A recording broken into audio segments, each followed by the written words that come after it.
Good morning. Good morning Nakuru maze. Mbona hiyo mvua imenyesha? Yaani tangu jana saa 8 mpaka saa asubuhi. It has just been raining. Kwanza ilinyesha ya mawe bana. You know it rained cats and dogs Sijui kama kwenu kulinyesha. Unajua sengine Nakuru pia kunaweza nyesha Kiamonye, pipeline na kunyesha. Kunaweza nyesha Tao, Kaptembo ya kunyeshi. So kwenu kulinyesha je? Alright.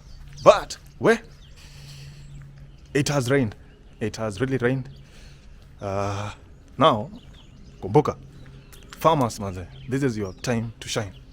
And anybody ambaye si farmer, lakini utaki, a few months down the line, uanze kulia ati, sijui unga iko 200, sijui cost of living. If you don't want to be down that route, wewe pia ingia kwa shamba. Enda hata nyumbani, ushago kwenu huko, ama tumana watu. Alright? Wakupandia hata kama maragwe, kama hindi. Kitu yote inamea kwenu, mananasi, maembe, nini, whichever. Lakini bora, few months down the line, tusianze kulia tena. Alright? At is the cost of living and sasa tuenda maandamano. My friend, go kwa shamba now. Ujisort. Alright?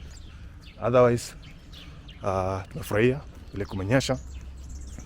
Jana maze, even the roads maze, flooding ilikuwa inakuja. Yani even the roads were flooded. Alright, by water. Sasa nilikuwa najiuliza hii maji, this excess water, inawezaje fikia wale watu wa arid and semi-arid areas? Alright, hii maji inawezaje wafikia? Because those are the folks who are mostly affected, alright, during the dry season. At least, yani sijui, but hii maji, this excess water ingewafikia. Maybe ingewasaidia hapo mbele. Lakini sasa anyway, Nakuru nyenye Mungu amewabless.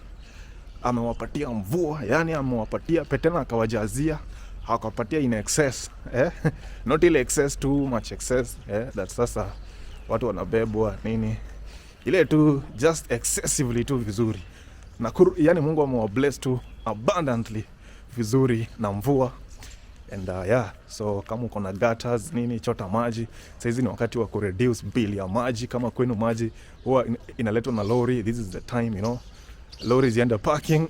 Lori za maji ziende parking kidogo, manake mvua it is in plenty. Alright, now apart from that maze, I'm going here kwa shop hapa karibu, nichukue kama maziwa nikapike kachai, tuanze siku. Good morning. Alright, kuwa na siku njema na tuonane pale kwa content hapa tu kwa YouTube. Alright, look forward to a lot more content from me. Sawa, ni salamu tu. Good morning again.